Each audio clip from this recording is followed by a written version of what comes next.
Mi nombre es José González, bienvenidos y bienvenidas. Hoy vamos a tomar un café con Aristóteles.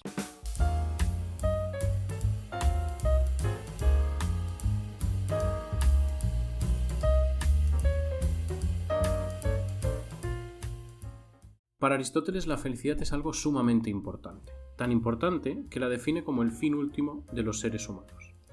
Es decir, como aquello a lo que todos los seres humanos queremos llegar, o aquello que todos queremos adquirir, a través de nuestras acciones. En este segundo episodio, el primero en el que propiamente abordamos la filosofía de este autor, el objetivo es el de explicar cómo Aristóteles concibió la felicidad y además cómo la felicidad se convierte en una de las piedras angulares para entender toda su filosofía moral. Para ello nos vamos a centrar en el libro primero de la obra de ética más relevante de este autor, la Ética Nicomaquia, una obra que empieza en su misma primera línea asentando cuál es el punto de partida, tanto metodológico como de contenido, con base en el que el filósofo construirá toda su concepción de la moralidad. En esa primera línea leemos que todo arte, investigación, acción o elección tiende a un determinado bien. Es decir, que todo lo que nos proponemos hacer, sea cual sea el marco en el que nos lo proponemos porque creemos que es el modo correcto de conseguir algo que nos parece bueno. Por tanto, ese bien se nos presenta necesariamente como el objetivo de todo el hacer del ser humano. Ahora bien, no todos los bienes valen lo mismo. Los bienes están jerarquizados siguiendo, por lo menos, una clasificación según si se buscan por sí mismos o si se buscan por otra cosa posterior. Esto es lo que llamamos una cadena de fines o teleología, que es propiamente lo que define la acción humana para Aristóteles. La teleología es, por tanto, el rasgo principal que caracteriza la ética aristotélica. Y, en resumen, consiste en concebir que la acción humana depende necesariamente de la aparición de un deseo, de un bien, al que concebimos como un fin que debemos capturar o poseer.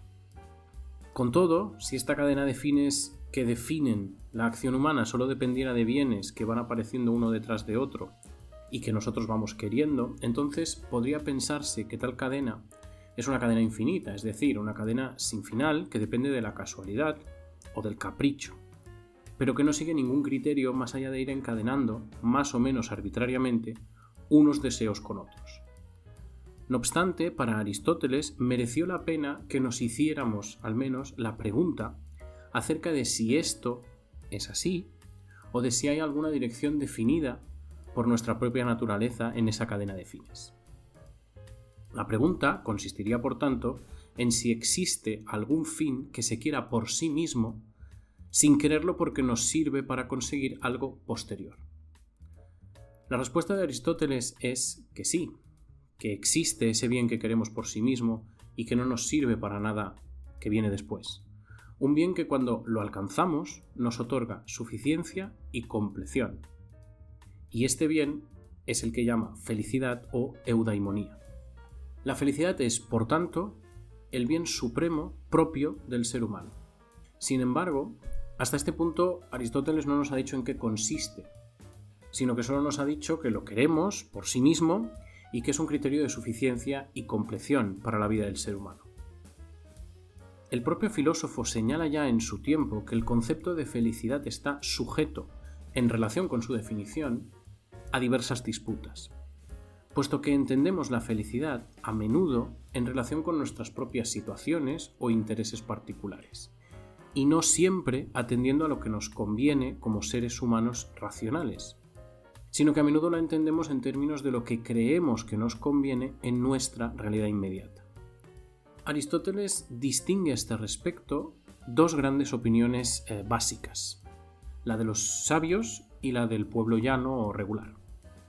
La felicidad para el pueblo llano suele consistir, según nos dice, y nos es fácil estar de acuerdo, en algo tangible o visible, como la riqueza o la fama o el placer. E incluso a veces la reducimos a nuestra situación concreta, como por ejemplo, para una persona enferma la felicidad suele ser la salud, o para una persona pobre la riqueza.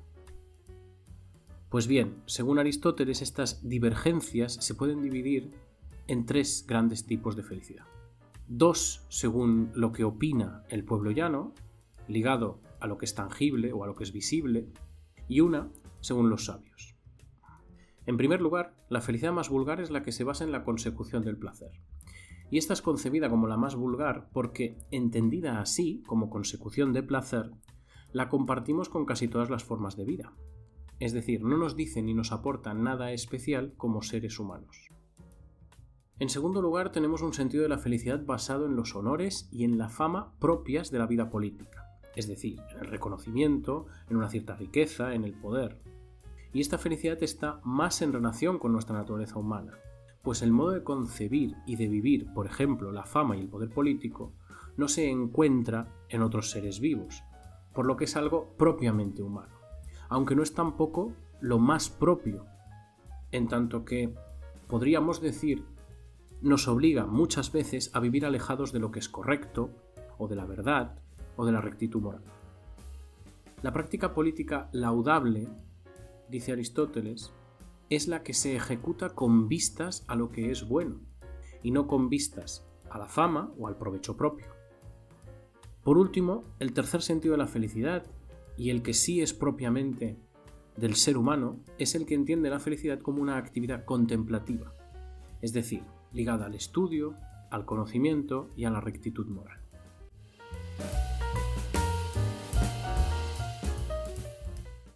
El concepto de teleología proviene de 2 términos del griego, telos, que significa fin, y logos, que significa discurso o estudio.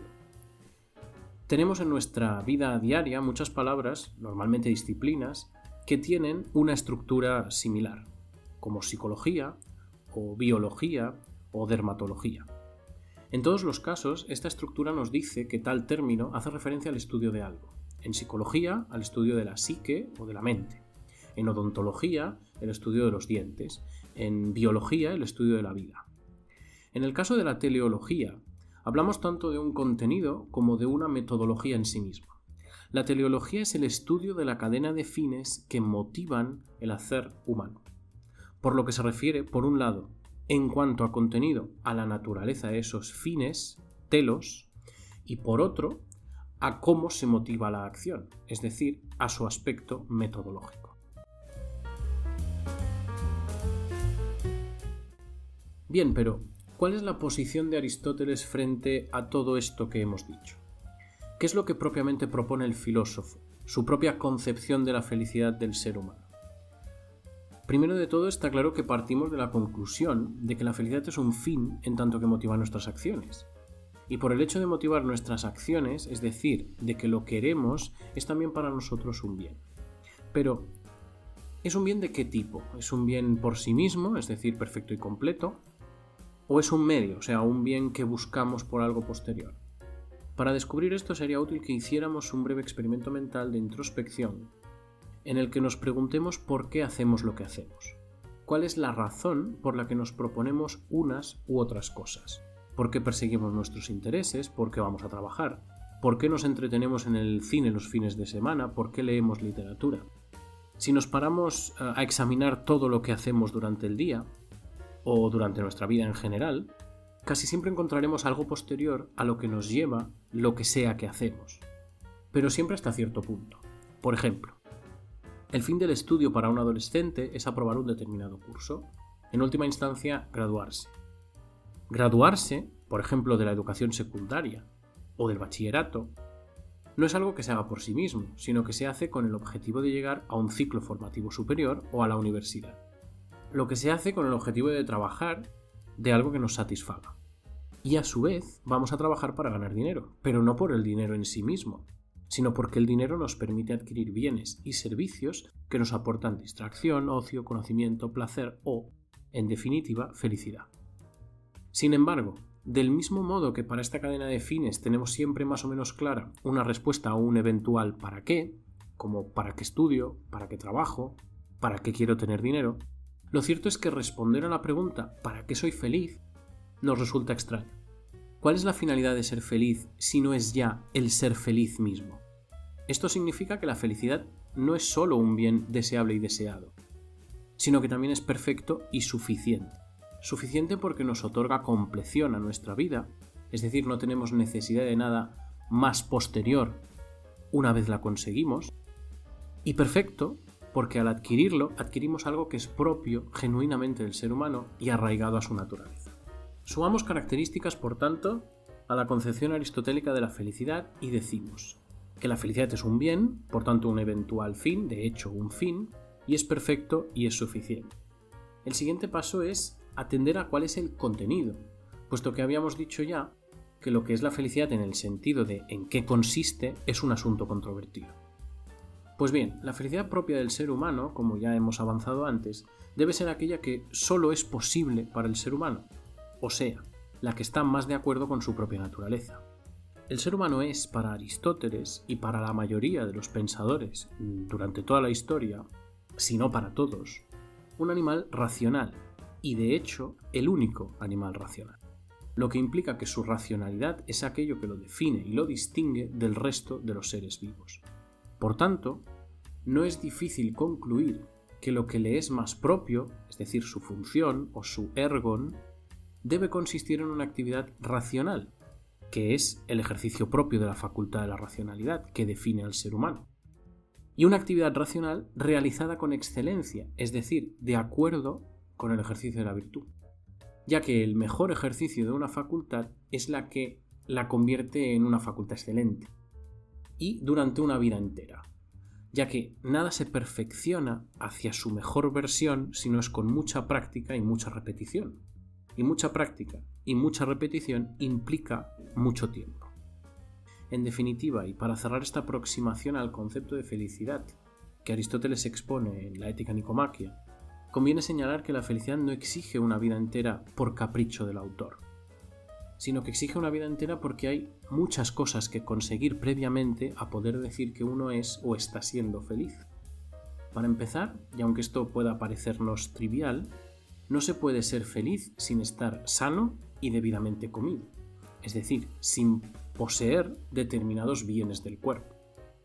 Esto sucede porque si la felicidad propiamente humana consiste en la excelencia tanto del saber en general como del saber hacer y actuar, esto exige un tiempo de reflexión y de estudio que no tenemos si debemos ocuparnos de conseguir comida para sobrevivir.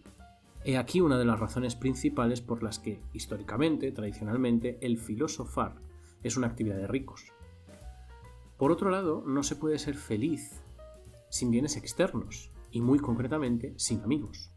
La amistad juega un rol importantísimo en la filosofía moral de Aristóteles, ya que el autor no solo define al ser humano como un ser racional, como un animal racional, sino también como un animal social, por lo que necesita interactuar con sus semejantes para desarrollar plenamente su naturaleza. Por último, no se puede ser humanamente feliz sin poseer los bienes del alma o de la psique, pues estos son los que nos permiten el desarrollo de nuestra naturaleza racional, los que nos permiten poseer el conocimiento y los que nos hacen, por la conveniencia y corrección de nuestras acciones, dignos o no de alabanza. Y hasta aquí el episodio de hoy sobre la felicidad como fin último del ser humano. Hasta el próximo episodio.